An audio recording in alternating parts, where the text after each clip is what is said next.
کابل میں حالیہ کارروائی میں افغانوں کو نہیں دہشت گردوں کو نشانہ بنایا، گولہ بارود پھٹنے سے جو دھماکے ہوئے پورے شہر نے دیکھے۔ افغان طالبان کا شہریوں کی ہلاکت کا پروپیگنڈا جھوٹ ہے۔ افغان طالبان رجیم نے دہشت گردوں کو سرکاری عمارتوں میں چھپایا ہوا ہے۔ ہم نے افغانستان میں دہشت گردوں اور ان کے انفراسٹرکچر پر 81 حملے کیے۔ تمام کارروائیاں انٹیلیجنس بنیاد کی جاتی ہیں۔ DGISPR کا افغانستان کو واضح پیغام۔ جنرل احمد شریف چودھری نے ٹی وی میں کہا، ہمیں افغان بہن بھائیوں سے کوئی مسئلہ نہیں، وہ تو خود مظلوم ہیں۔ افغان عوام تو خود بھارتی اسپانسرڈ دہشت گردوں نے یرغمال بنا رکھا ہے۔ پاکستان میں دہشت گردی کے پیچھے بھارت کا ہاتھ ہے۔ افغانستان نے بھارت کے فراہم کردہ ڈرون پاکستان کے خلاف استعمال کیے۔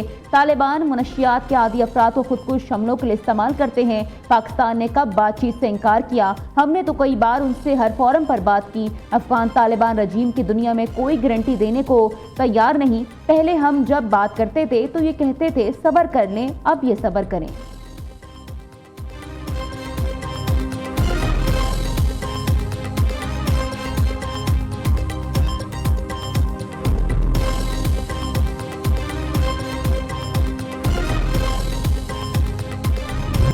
پاکستان کا افغانستان کے خلاف آپریشن غزل الحق عارضی طور پر روکنے کا فیصلہ۔ وزیر اطلاعات عطا تارڑ کہتے ہیں، عید الفطر کے احترام اور دوست ممالک کی درخواست پر کارروائیاں روکی۔ آپریشن آج سے 23 سے 24 مارچ کی درمیانی شب تک رکا رہے گا۔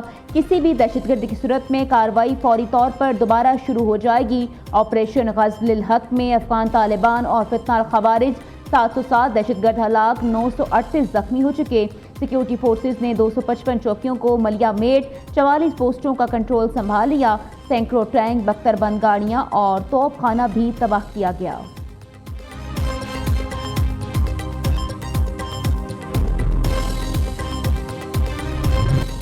طالبان کے ظلم و ستم سے تنگ افغان نوجوان مزاحمت کے لیے اٹھ کھڑے ہوئے۔ نیشنل موبلائزیشن فرنٹ کا افغان طالبان رجیم کی انتہا پسندی اور جارحیت کے خلاف محاذ بنانے کا اعلان۔ تنظیم کے مطابق اگر سابق سوویت یونین کے خلاف جہاد فرض تھا تو آج طالبان رجیم کے خلاف اس سے بھی زیادہ فرض ہو چکا۔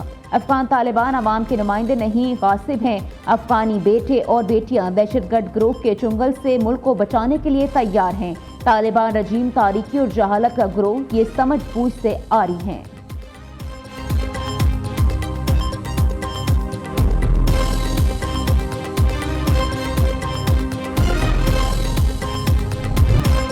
آیت اللہ خامنہ ای کے بعد سیکیورٹی چیف علی لارجانی بھی بیٹے سمیت شہید۔ اسرائیلی حملوں میں بسیج فوج کے سربراہ غلام رضا سلیمانی نے بھی جام شہادت نوش کیا۔ تہران میں علی لارجانی، کمانڈر غلام رضا سلیمانی اور دیگر کی نماز جنازہ ادا۔ ایرانی میڈیا کے مطابق علی لارجانی تہران کے مشرقی علاقے میں اپنی بیٹی سے ملنے گئے تھے۔ علی لارجانی بیٹے مرتضیٰ کے ہمراہ اسرائیلی حملے کا نشانہ بنے۔ ایرانی صدر کا علی لارجانی، اسماعیل خطیب اور دیگر کی شہادت کا بدلہ لینے کا اعلان۔ مسعود پزشکیان نے ایکس پر پیغام میں کہا، افسوسناک واقعے پر ہم سب کا دل رنجیدہ ہے۔ شہداء کا مشن مزید جذبے اور استقامت کے ساتھ جاری رکھا جائے گا۔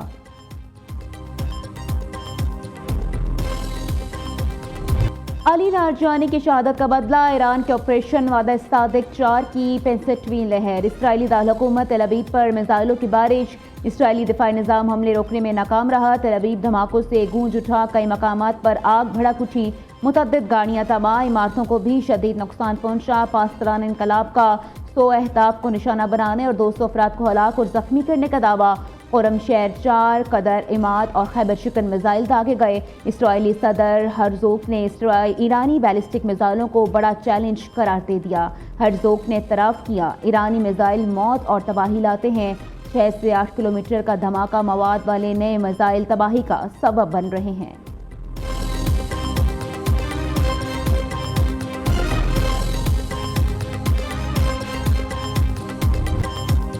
اسرائیل اور امریکہ کی ایران پر وحشیانہ بمباری۔ اسرائیلی میڈیا کا ایران کے انٹیلیجنس وزیر اسماعیل خطیب کی شہادت کا دعویٰ۔ اسماعیل خطیب کو تہران میں ہونے والے فضائی حملے میں نشانہ بنایا گیا۔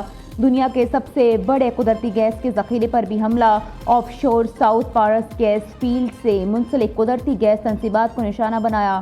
ریسکیو اور فائر بریگیڈ کی ٹیمیں آگ بجھانے مصروف۔ صوبہ بلوچستان پر حملے میں 7 افراد شہید اور 56 زخمی ہو گئے۔ بیروت سمیت لبنان کے مختلف علاقوں پر اسرائیل کے حملے، مزید 20 افراد جاں بحق، شہداء کی مجموعی تعداد 900 کے قریب پہنچ گئی۔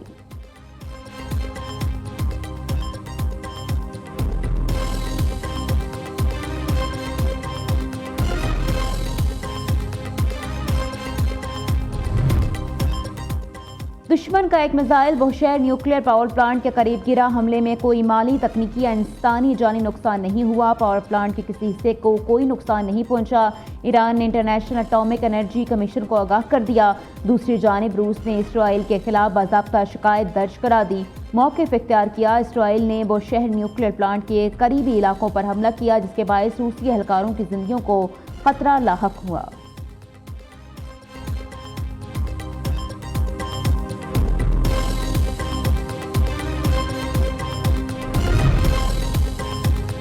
ایران پر حملہ نہ کرنے تو تیسری عالمی جنگ چھڑ جاتی. ایران ایک ماہ میں جوہری ہتھیار حاصل کر لیتا، اسے اسرائیل اور مشرق وسطیٰ کے خلاف استعمال کرتا.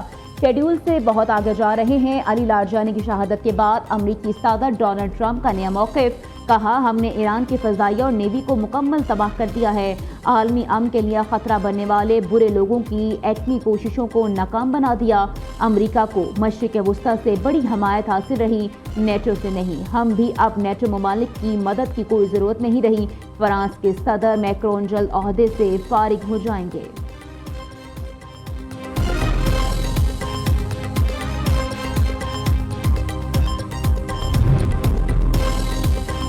سیکیورٹی چیف علی لاریجانی سمیت اعلیٰ عہدیداروں کی شہادت سے ایرانی حکومت کو دھچکا نہیں لگا. ایران میں سیاسی، اقتصادی اور سماجی ادارے مستحکم ہیں.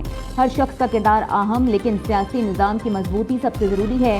ایرانی وزیر خارجہ عباس اراغچی کا عرب ٹی وی کو انٹرویو. کہا، خطے میں ہونے والے نقصان کا ذمہ دار امریکہ ہے. ایران نے جنگ شروع نہیں کی، صرف اپنا دفاع کر رہا ہے. دشمنوں کو آبنائے ہرمز کے استعمال کی اجازت نہیں دی جائے گی. جنگ کے بعد آبنائے ہرمز کے لیے نئے ضوابط بنائیں گے.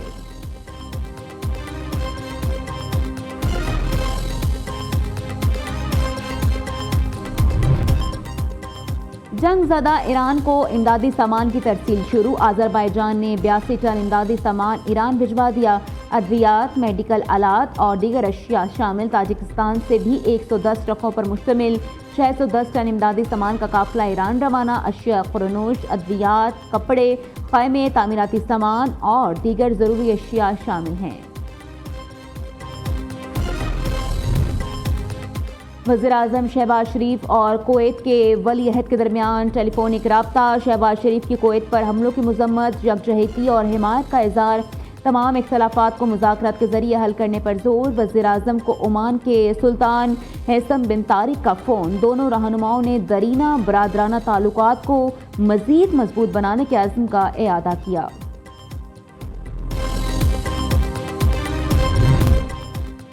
کم آمدنی والے طبقے کے لیے سستے گھروں کی فراہمی اولین ترجیح ہے. عام آدمی کو ہاؤس فائننس کی سہولت مؤثر انداز میں پہنچائی جائے.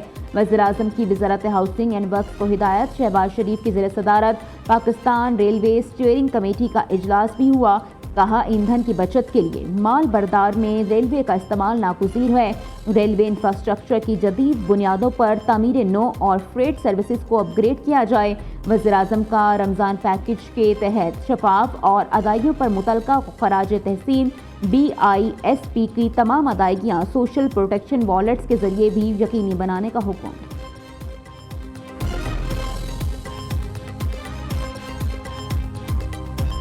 گزشتہ سال جولائی میں میرا رابطہ تحریک طالبان کے کمانڈر ابراہیم عرف قاضی ماما سے ہوا اور بعد میں کمانڈر ابراہیم سے گاؤں اسواری میں ملاقات بھی ہوئی اور خودکش بننے کے لیے میری ذہن سازی کی. کمانڈر ابراہیم تنظیم کے بارے میں باتوں سے متاثر ہو کر میں خودکش حملے کے لیے تیار ہو گئی. انہوں نے مجھے ہدایت دیا کہ میں مزید لڑکیوں کو فدائی کے لیے تیار کروں، جس کے بعد کمانڈر دلجان نے مجھ سے ملاقات کر کے مجھے اپنے ساتھ کیمپ لے کر جانا تھا اور خودکش مشن کے لیے ٹارگٹ کا بتانا تھا، لیکن خوددار پہنچنے پر مجھے گرفتار کر لے گیا. بلوچستان میں سیکیورٹی فورسز کی بڑی کارروائی. خودکش بمبار خاتون گرفتار. رائبہ نامی بمبار نے بتایا اس کا تعلق ضلع خوزدار سے ہے. گزشتہ سال جولائی میں کالعدم TTP کے کمانڈر ابراہیم عرف قاضی سے رابطہ ہوا. کمانڈر ابراہیم نے خودکش دھماکہ کرنے کے لیے ذہن سازی کی. مزید لڑکیوں کو خودکش حملوں کے لیے تیار کرنے کا ٹارگٹ بھی دیا. تمام خواتین سے گزارش ہے کسی غلط کام میں ملوث نہ ہوں.